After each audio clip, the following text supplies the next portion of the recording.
Nós assumimos hoje aqui a tribuna apenas para fazer alguns comentários que talvez fossem desnecessários, não fora o dia de ontem tão agoniante com o ofício número 1/2018 da assessoria jurídica desta casa, não é? Encabeçada pelo doutor José Gomes, que publicizou uma compreensão de que a CPI deveria encerrar suas atividades, findo, segundo ele, o prazo. Eu passei, como relator, a conceder algumas entrevistas, tendo a compreensão de que ter pensamentos, concepções diferentes no mundo jurídico não é nada extraordinário. Os nossos amigos que são formados em direito e operadores do direito sabem bem disso. E o doutor Zé Gomes, assim como seus assessores, seus auxiliares, também tem essa dimensão, que não há um consenso com relação à possibilidade de postergamento, de prorrogamento dos prazos em relação à CPI, que o Supremo não pacificou isso ainda.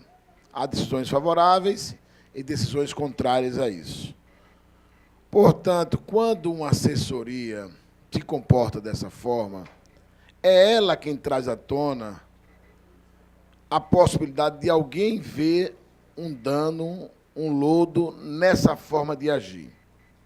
Se estivesse a assessoria jurídica convidado à comissão para debater o assunto, porque, veja, o papel da assessoria jurídica era expedir um documento, uma apreciação dos dados informados a partir da documentação de contratos firmados entre os hospitais filantrópicos, os entes, Estado, Município e União, e as empresas privadas. Não o fizeram. E não o fizeram, essa é a grande pergunta. Por que é que a assessoria jurídica não expediu, no tempo que eles julgam ser o razoável, o correto, essa apreciação? Por que é? Aí está aí agora a imprensa dizendo que os que são defensores, por alguns motivos que já foram até levantados aqui, da manutenção desse estado de corrupção que coordena, que é essa mão suja que coordena boa parte das coisas, começa a levantar essa dúvida. Por que é que um homem tão respeitado como Zé Gomes, um doutor em direito, uma figura reconhecidamente do mundo jurídico, se dispõe a expressar tal afirmação quando ele não fez a documento, quando eles não fizeram o dever de casa, meu caro Amintas? Nós não vamos investigar a assessoria, mas até parece que nós estávamos em uma sustentação oral em um dos tribunais e um dos nossos advogados disse: olha, doutor, precluiu, prescreveu, está prescrito o processo do meu cliente. Ele não tem como mais espernear, ele não tem mais como agora fazer nenhum tipo de reivindicação, de questionamento. Primeiro, a assessoria contábil não foi feita.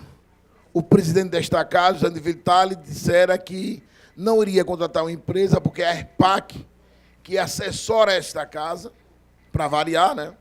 Assessora vários órgãos de administração, assessora esta casa, e a ERPAC disse que não tinha competência para assessorar a CPI. Ninguém disse nada.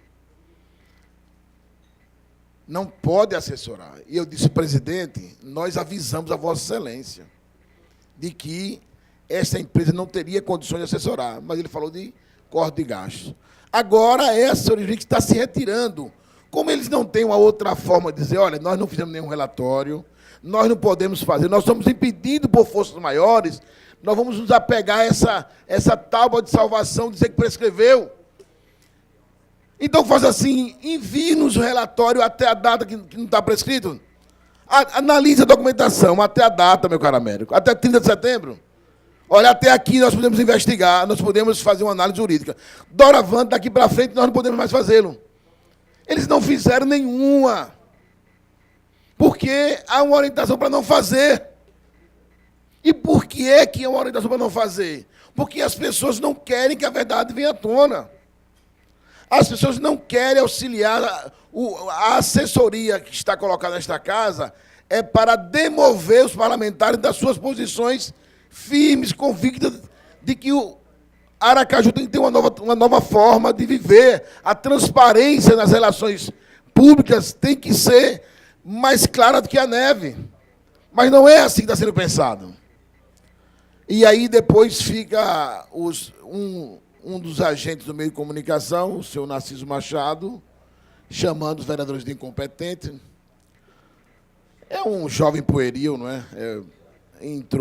Teve acesso agora, efetivamente. Pois é Depois que acaba a entrevista, eu estava concedendo entrevista muito sereno, tentando apenas construir um caminho do entendimento. O condão da bajulação impõe.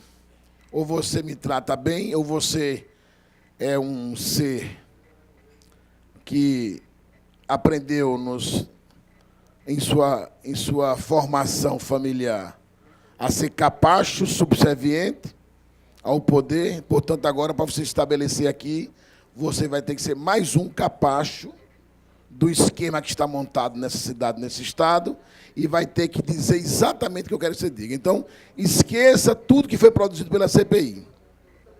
Porque, veja, antes de passar a fala, meu caro Cabramitas, veja, por que é que o governo do estado colocou uma cogestão, meu caro Vinícius? Por que foi? Porque no outro dia a Belivaldo acordou de manhã cedo e disse, olha, é tão legal, a gente tem um cogestor na cirurgia e vamos colocar a enfermeira Márcia. Não foi por conta disso. Foi porque esta casa se levantou para discutir o assunto dos hospitais filantrópicos. Claro, a gente não tira o mérito do Ministério Público, do Tribunal de Contas. Mas quem colocou na ordem do dia o debate sobre os hospitais filantrópicos, especialmente sobre cirurgia, foi a CPI que esta casa criou. Que há mais de 20 anos não tinha CPI nesta casa. Costuma não ter investigação. Aliás, me mostre qual é o documento que esse parlamento produziu nesses quase 2 anos de legislatura de fiscalização. Me mostre um. Me mostre um documento que foi produzido aqui, nesta casa, por qualquer comissão.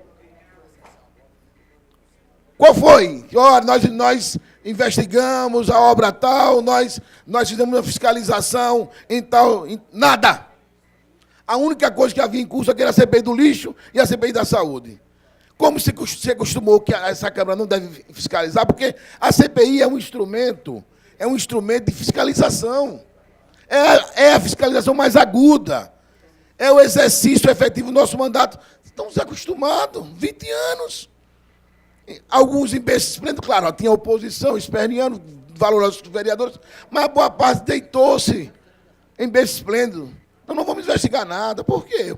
Cidade é uma cidade limpa, não é? Aqui nós temos a verdadeira ideia de que é impessoal a administração. O uso do cachimbo, que deixou a boca torta, vai entortar mais alguns. Agora, veja bem, eu tenho uma dimensão de que cada um tem um papel a cumprir. Não importa a mim se eu serei reeleito ou não. Eu tenho primeiro que cumprir a minha missão. Se daí a população quiser me reeleger ou não, é uma outra história. Eu tenho que ser fiel aos meus princípios, às minhas concepções de vida. Sabe por que esse rapaz hoje no rádio falou essa monte de coisa? Porque ele não é fiel a nenhuma concepção de vida. Ele se tornou mamulengo, boneco de presépio na mão dos que estão no poder. Aí acham que pode fazer com todos. Não vão fazer com todos. Nós não somos iguais. Há pessoas que decidiram marcar a sua história, ponto. Apenas dizendo o seguinte, nós estamos sedimentados na firme convicção de que nós não temos o intuito de incriminar ninguém, nós estamos levantando os dados, nós vamos oferecer ao Ministério Público um relatório que vai poder, na nossa avaliação, subsidiar o Ministério Público a oferecer ou não denúncia. E nós temos a certeza de que a inexistência da assessoria contábil e da assessoria jurídica, ela de fato prejudicou o relatório, sem dúvida. mas não vai tirar o brilho daquilo que foi construído ao longo dos dias nesta CPI. Foi uma CPI onde a oposição e a situação estavam unidas em busca de encontrar um caminho novo. Eu tenho dito uma coisa: nós temos uma qualidade de vida, uma condição de vida muito melhor do que muitos sergipanos. Fomos nós da CPI que encontramos pessoas no São José dizendo que esperavam há 2 anos fazer uma cirurgia de menisco. Então, somos nós que temos visto que a dor pode ser cessada a partir de boas administrações. Então, a tranquilidade e a firmeza que nos acompanha é a certeza que a justiça é o lastro do nosso caminhar. Um abraço a todos.